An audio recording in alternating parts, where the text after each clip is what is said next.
Pulso ni Marco! Uy, Mr. Chong, Mr. Repa, Mr. Kaizan. Uy, grabe.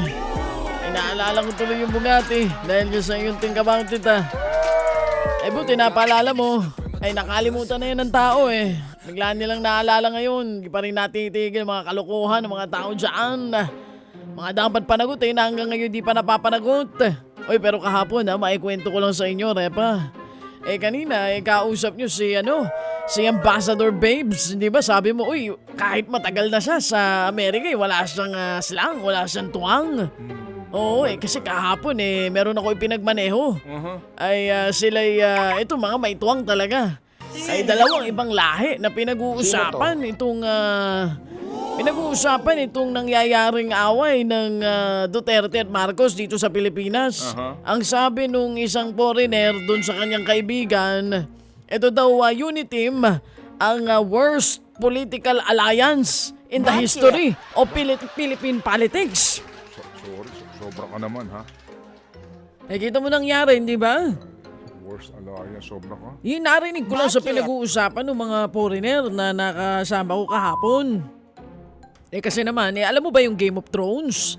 Repa? Game of Thrones. Ang napanood Ay ko, sigurado House of yung, Cards. hindi, iba yun. Ha?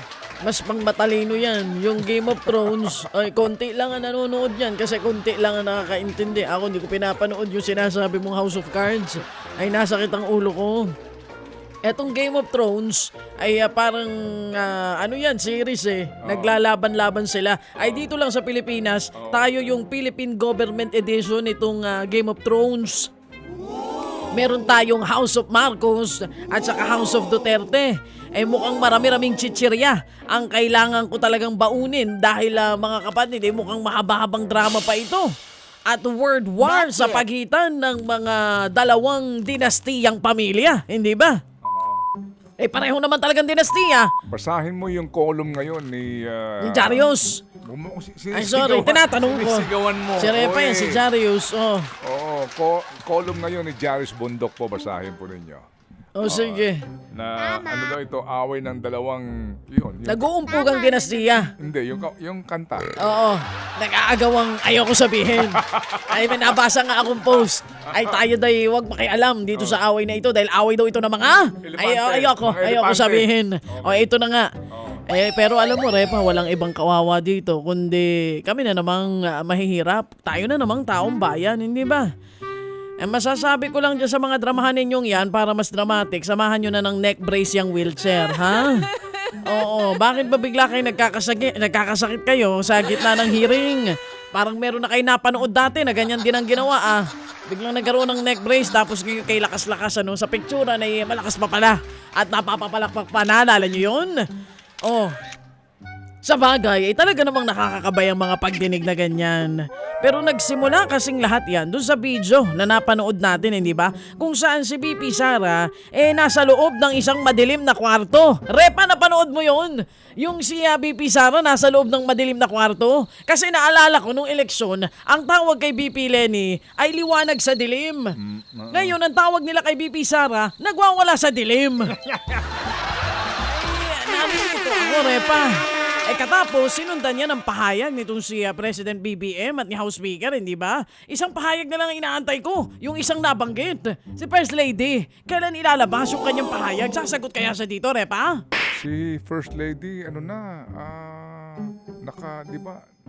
Kaka-birthday lang nung July. Belated. Oo. Sino bang First Lady? Ang sinasabi kong First Si Lady. Imelda? Hindi, si Lisa. Ito talaga. Pero kahapon, ngayon nga, nahainan na po ng sabina. Itong si BP Sara. At medyo nagbago nga ang ihip ng hangin kasi nung isang araw doon sa kanyang Zoom, ang tapang ni VP, hindi ba? Kahapon medyo lumambot ng kaunti at parang nagbago ang ihip ng hangin nga. Ano Sabi ba, niya kasi, ihip ba ng hangin kanina o doon sa, kabilugan ng buwan? may kakilala rin tayong ganyan. Iba-ibang kanyang di ba? Ang kanyang pakikitungo sa atin, depende sa kabilugan ng buwan. Kanina, doon sa inyong balitaan, napanood ko, ang sabi ni VP Sara, taken out of context daw yung mga nasabi niya nung una. Ay, Pinanood ko ulit yung video niya. Yung nagwawala nga siya sa dilim. Eh malinaw naman ang sinabi niya. Ang sabi niya pa doon sa dulo, no joke. Ano ba talaga? Kami ba ang mali ang interpretasyon sa mga nasabi mo? O ikaw mismo ang hindi mo naiintindihan yung statement mo, VP? Sabi nga ni PBBM sa speech niya hindi daw dapat itukwang ang katotohanan. Ang katotohanan panis. ay hindi dapat ayan, itukhang. Panis ang mabibigat na linya sa mga pelikula at serye. Di ba? Sino bang speechwriter ni Pangulo? Yung chichirya. Ayun na nga, may isa pa sinabi. Ano sabi? Yung mga kwentong chichirya daw, meron ka ba dyan? Parinig mo yung kwentong chichirya. Gusto ko malaman kung sino ang speechwriter nitong si PBBM. Pero alam mo, kahit gaano kabigat, Repa, yung mga linyang yan, ay wala, salita lamang yan, President. Labas mo na yung pangil mo. Paramdam mo yung Kamandag Marcos. Yung sinasabi ng mga tao. Kamandag Marcos! Parang yung panahon ng tatay mo, paramdam mo sa kanilang iyong kamandag. Gold bars ba yun? O anong... Pero tandaan mo, kasi pag hindi mo ipinaramdam ang Kamandag Marcos, at 'di ba, ito'y naulit pa nang wala kang ginagawa, ay sigurado ako tatawagin ka na naman nilang lahat na weak leader.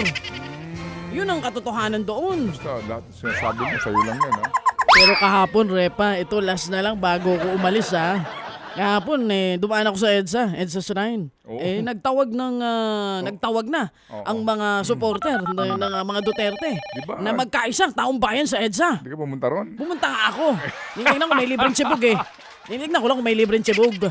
Kasi dati, nung kami tinatawag nila, nung bagong botohan, Wala attendance? may libreng tsibog tsaka may pabus Kaya dumaan lang ako doon, tinignan, kiusyoso lang ako kung ano meron. Ano meron? Inaantay ko kasi mapuno yung, di ba, 32 million ang bumoto kay BP Sara.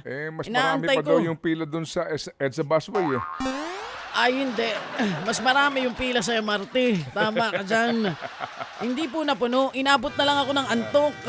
Pero umabot naman daw ng mga 100. Yun ang sabi. Pero mas marami yung media kaysa dun sa mga taong nagrally. Yun ang malinaw doon. Mas marami pulis. Hindi, mas marami ang media. Pumunta ka. Kasi nga nag-expect sila. Siyempre, hello, 32 million kaming mga bumoto kay BP Sara. Oo. Kaya lang, wala Medyo inaalat. Baka dapat sa Davao gawin. Saan? Kasi nandun na majority ng supporter, di ba? Ng mga Duterte.